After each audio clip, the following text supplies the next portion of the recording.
kong manahi ngayon guys. Kaya mananahi nga ako. Wala akong magawa. Ganyan ako minsan pagka wala akong magawa is kung ano-anong na gusto ko tahiin. Yung iba natabas-tabas ko na pero hindi ko talaga nagagawa. Pero this time gagawin ko kasi sinisipag ulit ako. Ayan, may mga tela ako rito na binili ko nung nakaraan sa fabric store. Ayan siya. Nagandahan ako sa kanya kaya binili ko tong tela na to. Tabas-tabas ko na yan. Nakips, naputol-putol ko na. Na-basting ko na rin. Ayan, sa gilid. Para pagka ipinasada ko sa makina is madali siyang tahiin. Dire-diretso lang guys. Ayan. Naputol-putol ko na siya. Gagawin ko siyang lalagay ko sa armrest ng sofa at saka sa sandalan. Kasi nagandahan ako sa tela niya is katerno siya ng aming rug sa gitna ng salas, yung aming carpet doon. Sabi ko maganda to. Kaya binili ko siya pero hindi ko naman naharap tahiin. Ang tagal-tagal ko nang pinaplano guys yan. Pero this time gagawin ko siya kasi meron akong panahon para gawin siya. Ready na rito ang aking sewing kit. Yan ang sewing kit ko guys. Marami naman akong sinulid, kompleto, iba't ibang kulay. Yan, may mga garter ako, iba't ibang size at kulay din. Pero hindi ko naman yung gagamitan ng may ruler ako, parang estudyante. Hindi ko siya gagamitan ng garter kasi hindi naman kailangan yan ng garter. Ano bang kulay ang maganda? Puti lang. Kaya yung cream. Yung light lang. So, samahan niyo ko guys. At mananahi ako ngayon. Magmumudista. Hindi naman mudista kasi hindi naman damit ang aking tatahiin. Ayan. Naka-ready na lahat ng aking mga paraphernalia sa pananahi. Isasaksak ko na lang sa saksakan ito. It's a portable sewing machine. Kahit saan ko gusto manahi, sa lamesa, sa dining, sa kwarto, sa salas. Ayan. Simulan ko ng manahi guys. I-plug ko na tong aking cord. Ayan. Dito na meron naman akong extension. Malayo yung saksakan pero meron akong extension cord yan. Diyan ko i-plug ito. Tapos ito naman is doon ko connect sa diyan sa aking sewing machine. Isasaksak ko diyan. Ganyan. Dito sa gilid niya.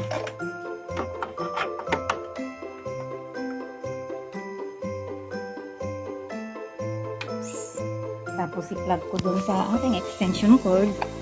Then ito yung kanyang pedalan. Aapakan ko yan pag maandar na. Okay guys, simulan na natin ang aking pananahi at nang ako'y matapos.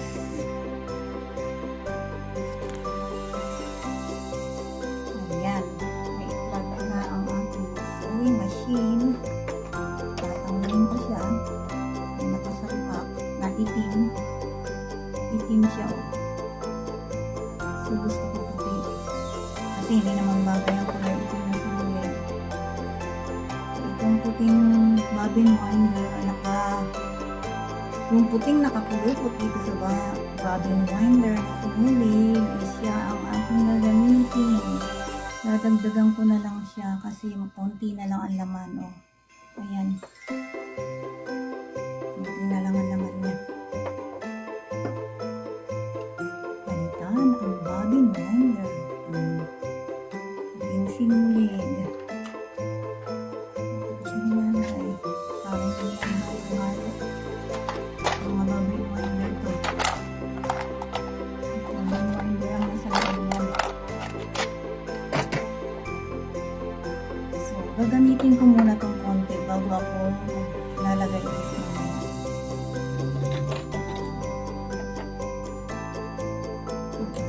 natin ng sinulid.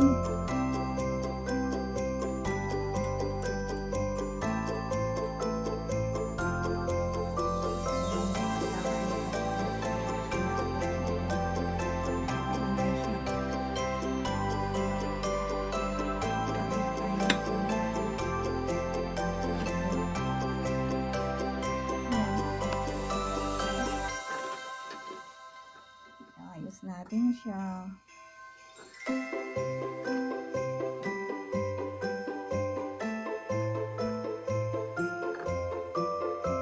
Alam niyo guys, pagka mali ang pagkakalagay ng sinulid kung saan maglalagay, dito, hindi maayos. Tama ang pagkakasunod, paano pinaglalagay. Tama.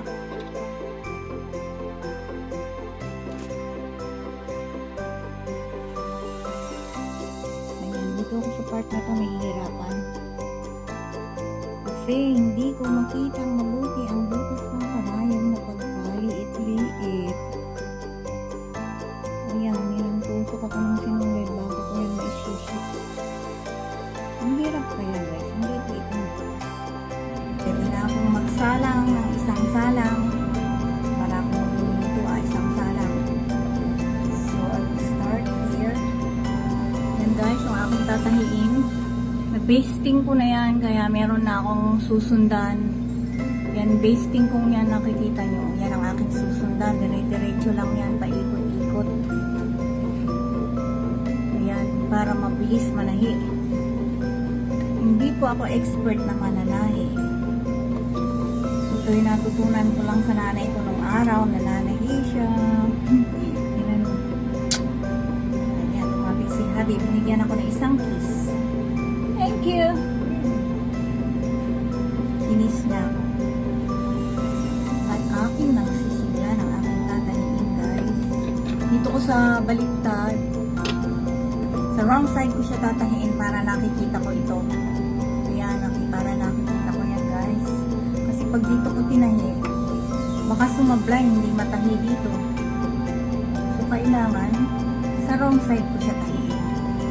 Let's start sewing. Ayan. Turn on ko na siya. Medyo umuugong. Check ko muna yung kanyang mga ano dito. Kung tama ba, kung pantay-pantay. Should be 3.5. Here. Here, 3.5. Right here is number 2. Okay, that's fine.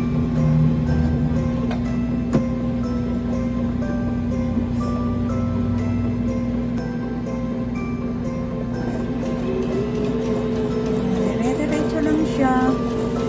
Walang liko. Hindi pwede sa biglang liko. Diretso lang. Para maganda ang kalalabasan.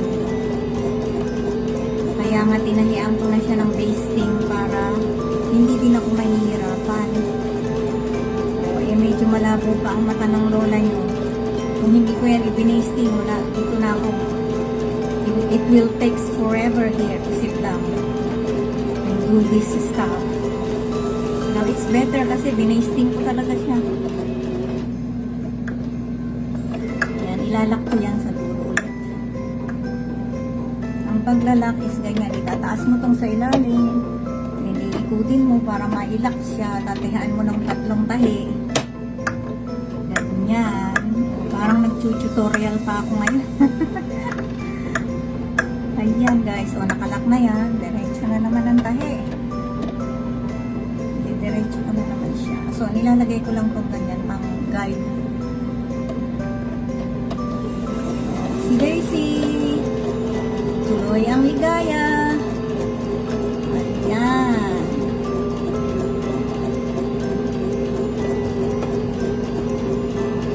Parang kailangan naglagyan ng oil itong aking makina. Mabagal na siya.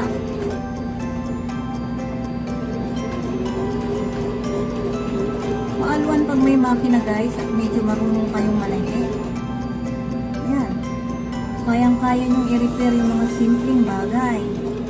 Tulad ng ganito na dire-diretso lang naman ang pag-repair. Hindi mahirap gawin.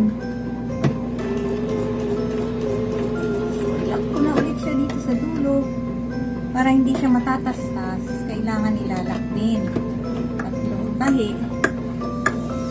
Ayan. Tapos pagbalik ka rin ng ganun.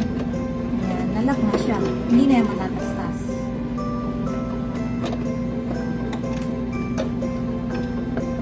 Ayan guys, nakatapos na ako ng isa. Ito na siya, oh. Tatanggalin ko yung basting ko para yung tahi lang ng makina ang makikita. Ayan. Tatanggalin ko yung tatastasin ko. Ayan guys, nandito na ako sa salas. Daladala ko na itong mga tinahi ko maliit na tela. Alam nyo guys kung saan ko ilalagay? Nakikita nyo yung mga nakalagay sa aming mga upuan, sa sofa, sa ottoman. Tinahi ko rin yan guys. Pero pag inalis ko, papalitan ko ng iba. Ilalaba ko siya. At kung gusto ko muling ilagay, yan, ilalagay ko next time. Pero ngayon, meron akong bagong tinahi. Ito ang trip ko na ilagay, guys. Samahan nyo ko, papalitan ko yung mga nakalagay sa aming mga upuan. Simulan natin dito sa ottoman. Ayan, alisin ko na, guys, para mailaba ko na itong mga to. Ayan, inadis ko na siya sa isang tabi. Ito siya, guys.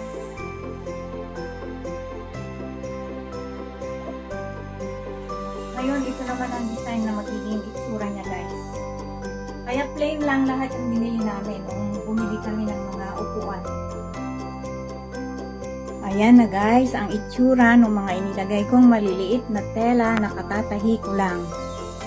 Inilagay ko siya sa sandalan ng aming mga sofa, rocking chair ni hubby, yan sa armrest, yan nilagyan kong isa-isa. Ganon din sa ottoman. Yan guys, pinaka-design na niya yan. Nagagandahan lang ako guys. So yan ang naging idea ko guys. Bumibili ko ng telang malaki na nagustuhan kong design sa fabric store. Tapos ayan, pinagpuputol-putol ko, tinatabas ko siya. At tinatahi ko guys. At inilalagay kong pinaka-design na sa aming mga upuan. Noong bumili kami ng aming mga upuan dito sa bahay, ang recliner namin, rocking chair, ottoman, at saka lahat ng upuan namin doon sa sunroom,